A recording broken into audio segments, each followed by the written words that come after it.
পঞ্চায়েত সদস্যের গাড়িতে গরু পাচারের অভিযোগ। বাংলাদেশ সীমান্তে পাচারের পথে পিকআপ ভ্যানে 3টি ষাঁড় আটক পুলিশের। মালদার শামশী রতুয়া রাজ্য সড়কের কুশরাখা এলাকার এই ঘটনায় শুরু হয়েছে রাজনৈতিক তরজা।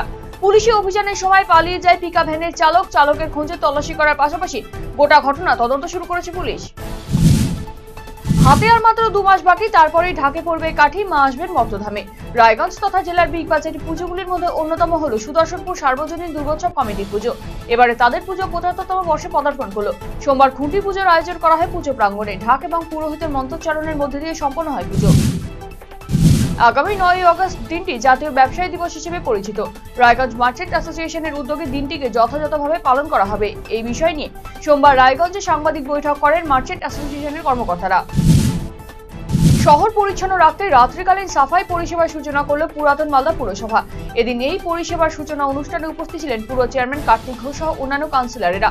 রাতের বেলায় বিভিন্ন বাজার এবং জনবহুল এলাকা নিয়মিত সাফাই করা হবে বলে জানা গিয়েছে। মৎস্য দপ্তরের উদ্যোগে এবং পঞ্চায়েত সমিতির সহযোগিতায় মৎস্য চাষীদের মধ্যে মাছের খাবার বিলি করা হলো সোমবার। এদিন কালিয়াগঞ্জ ব্লক মৎস্য দপ্তর প্রাঙ্গণ থেকে 20 জন মৎস্য চাষীদের মাছের খাবার বিলি করা হয়। উপস্থিত ছিলেন পঞ্চায়েত সমিতির সভাপতি হিরণময় সরকার, ব্লক মৎস্য সম্প্রসারণ অফিসার সহ অন্যান্যরা। দূরপাল্লার বাসে আগুন লাগবার ঘটনায় চাঞ্চল্য ছড়ালো বিহারের কিষানগঞ্জের 27 নম্বর জাতীয় সড়কের উড়ালপুলে। শিলিগুড়ি থেকে পূর্ণিয়া যাচ্ছিল বাসটি। কিষানগঞ্জের বাস স্ট্যান্ডের অদূরে উড়ালপুলে উঠবার পরেই বাসটি থেকে ধোঁয়া বের হতে দেখা যায়। অল্প সময়ের বাসটিতে দাউ দাউ করে আগুন লেগে যায়, যদিও পরে পুলিশ এবং দমকল কর্মীদের প্রচেষ্টায় আগুন নিয়ন্ত্রণে আসে। অন্যদিকে এই ঘটনায় যানজটের সৃষ্টি হয় জাতীয় সড়কে। কিষানগঞ্জ সদর থানার আইসি সন্দীপ কুমার পৌঁছে পরিস্থিতি স্বাভাবিক করেন। যদিও বাসটিতে কিভাবে আগুন লাগলো তা খতিয়ে দেখা হচ্ছে। যদিও ঘটনার পর থেকে পলাতক বাস চালক এবং সহায়ক। বাংলাদেশের দিনাজপুরের পরিস্থিতি দিন দিন খারাপ হচ্ছে বলে সূত্রের খবর। হিলি সীমান্তের ওপারে থাকা দিনাজপুরের পরিস্থিতি ভয়াবহ। বেশ কিছু জায়গায় আগুন ধরিয়ে দেওয়ার ঘটনা ঘটেছে, ফলে হিলি স্থলবন্দর দিয়ে বহির্বাণিজ্যের ওপর প্রভাব পড়তে চলেছে। হিলি সমস্ত সীমান্ত এলাকায় কড়া নিরাপত্তা দিচ্ছেন সীমান্তরক্ষীরা। গত কয়েকদিন ধরে বিক্ষোভকারীরা বাংলাদেশের বিভিন্ন জায়গায় বিক্ষোভ করছে। দেশ ছাড়ছেন প্রধানমন্ত্রী শেখ হাসিনা। স্বাভাবিকভাবে বন্ধ হয়ে গিয়েছে আমদানি রপ্তানি বাণিজ্য। সমস্যায় পড়েছেন এলাকার রপ্তানিকারকেরা। সোমবার উত্তর দিনাজপুর জেলার রায়গঞ্জ পুলিশ জেলার অন্তর্গত কালিয়াগঞ্জ থানা পরিদর্শন করলেন রায়গঞ্জ রেঞ্জের ডিআইজি সুধীর কুমার নীলাকান্ত। এদিন ডিআইজি পৌঁছলে আইসি দেবব্রত মুখার্জির নেতৃত্বে কালিয়াগঞ্জ থানার তরফে গার্ড অফ অনার দিয়ে তাকে স্বাগত জানানো হয়। এদিন কালিয়াগঞ্জের থানা পরিদর্শনে আগত ডিআইজির সঙ্গে ছিলেন রায়গঞ্জ পুলিশ জেলার এসপি মোহাম্মদ সানা আক্তার এবং ইটাহারের এসডিপিও রাজীব কুমার। পুলিশ সূত্রে খবর, আইন শৃঙ্খলার রক্ষার কাজ এবং নথিপত্র সংরক্ষণ নিয়ম মেনে হচ্ছে কিনা তা খতিয়ে দেখতে প্রতি বছর রুটিন থানা পরিদর্শন করে থাকেন রাজ্য পুলিশের বিভাগীয় ডিআইজি। চা বাগানের নালায় রীতিমতো কাতরাচ্ছে চিতাবাঘের আস্ত 2 শাবক। চা বাগানের পাতা তোলার কাজ করার সময় নালায় ফুটফুটে চিতাবাঘের শাবক দেখতে পায় শ্রমিকেরা। নকশালবাড়ি পাহাড় গুমিয়া চা বাগানের এমন ঘটনায় খবর পেয়ে ঘটনাস্থলে পৌঁছায় বাগডোগরা রেঞ্জ এলিফ্যান্ট স্কোয়াড এবং জ্যাম্বো টুলপজের কর্মীরা। শাবকদের মায়ের কোলে ফেরতে এলাকায় ঘিরে ফেলে বনকর্মীরা নজরদারি রেখেছে অবিরাম। শ্রমিকদের আনাগোনা বন্ধ করা হয়েছে এবং শাবকদের মায়ের সঙ্গে মেলামেশা করতেও বেড়ে ওঠা পর্যন্ত সমস্ত ক্ষেত্রে কাজ করা হচ্ছে বলে কার্শিয়াং ফরেস্ট ডিভিশনের ডিএফও দেবেশ পান্ডে টেলিফোনে জানিয়েছেন। বর্ষার মৌসুম শুরু হতে কাদায় ডুবেছে রাস্তা, আর সেই কর্দমাক্ত রাস্তা দিয়ে যাতায়াত করতে গিয়ে বিপাকে পড়ছেন এলাকার মানুষেরা। প্রতি বছরই বর্ষাতে এই ভোগান্তিতে পড়তে হয় এলাকাবাসীদের। ফলে এদিন বেহাল রাস্তায় ধানের চারা লাগিয়ে বিক্ষোভে সামিল হয় মালদার হরিশ্চন্দ্রপুরের মালিওর 2 নম্বর গ্রাম পঞ্চায়েতের কাতলামারি গ্রামের বাসিন্দারা। পাকা রাস্তার জন্য প্রশাসন থেকে জনপ্রতিনিধিদের কাছে দরবার করা হলেও কোনো পদক্ষেপ না নেওয়ায় এদিন বিক্ষোভে সামিল হয় এলাকাবাসীরা। আলুর বন্ডির দাবিতে কোচবিহার উত্তর বিধানসভার খাগড়াবাড়ি চৌপতি এলাকায় 17 নম্বর জাতীয় সড়কে পথ অবরোধ করে আলু চাষিরা। মূলত ন্যায্য দামের দাবি নিয়ে অনেকক্ষণ পথ অবরোধ চলে।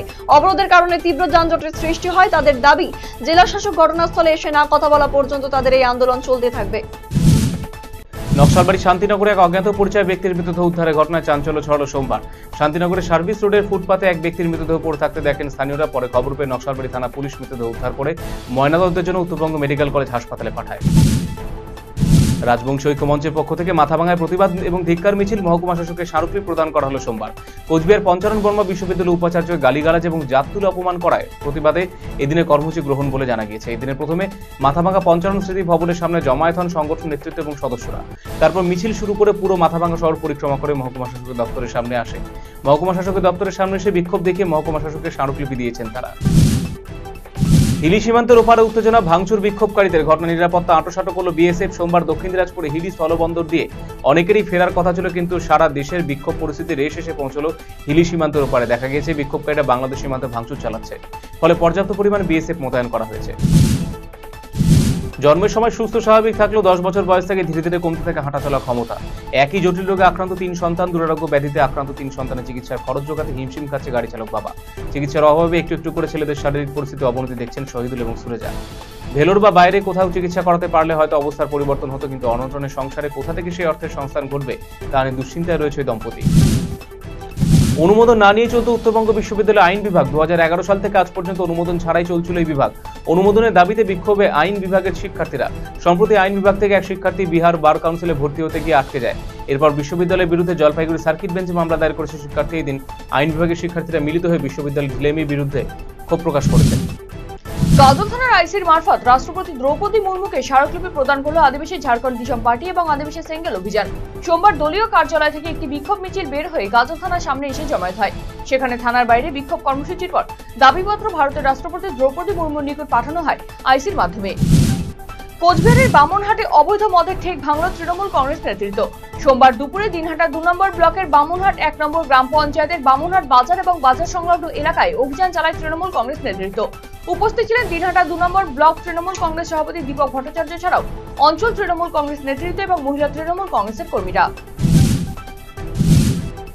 নিকাশি ব্যবস্থা সংস্কারের লক্ষ্যে সোমবার মালদার চাঁচলের অন্যতম নিকাশি ব্যবস্থা মরা মহানন্দা নদী পরিদর্শন করলেন জেলা শাসক সহ জেলা প্রশাসনের আধিকারিকেরা। এদিন এই পরিদর্শন কর্মসূচিতে জেলা শাসক নিতিন সিংহানিয়ার সঙ্গে উপস্থিত ছিলেন মহকুমা শাসক সৌভিক মুখোপাধ্যায়, মহকুমা পুলিশ আধিকারিক সোমনাথ সাহা সহ অন্যান্যরা। মন্ত্রী দ্বারা বন আধিকারিকদের কাণ্ডে হেনস্থা কাণ্ডে উত্তাল রাজ্য রাজনীতি, তার আঁচ এসে পড়ল রায়গঞ্জেও। এই ইস্যুতে সোমবার রায়গঞ্জের কর্ণজোড়া অবস্থিত বিভাগীয় বন দফতরের সামনে বিক্ষোভ দেখায় West Bengal forest service association এবং রাজ্য কোঅর্ডিনেশন কমিটি। এদিন দুই সংগঠনের উত্তর দিনাজপুর জেলা কমিটির কর্মকর্তারা বিক্ষোভে সামিল হন। ফের বন্ধ হয়ে গেল বৈদেশিক বাণিজ্য। বাংলাদেশে ফের অস্থিরতা শুরু হতেই সোমবার সকাল থেকে কোচবিহার জেলার মেখলিগঞ্জ ব্লকের চ্যাংরাবান্ধা সীমান্ত দিয়ে ভারতের বাংলাদেশ এবং ভুটান বাংলাদেশ বৈদেশিক বাণিজ্য বন্ধ হয়ে রয়েছে। সেই দেশে অস্থিরতা বেড়ে যাওয়ায় সোমবার থেকে টানা 3 দিনের ছুটি ঘোষণা করেছে বাংলাদেশ জেলা প্রশাসন মন্ত্রণালয়। ফলে ফের বৃহস্পতিবার পর্যন্ত বন্ধ থাকছে ভারত বাংলাদেশ বৈদেশিক বাণিজ্য। পরিবেশের ভারসাম্য বজায় রাখতে এবং সাধারণ মানুষকে সুস্থ রাখতে চিকিৎসা করাতে আসা রোগী এবং তার পরিবারের লোকেদের হাতে একটি করে উন্নত মানের চারাগাছ তুলে দিলেন রায়গঞ্জ জেলা হাসপাতালের চিকিৎসক হাফিজুর রহমান।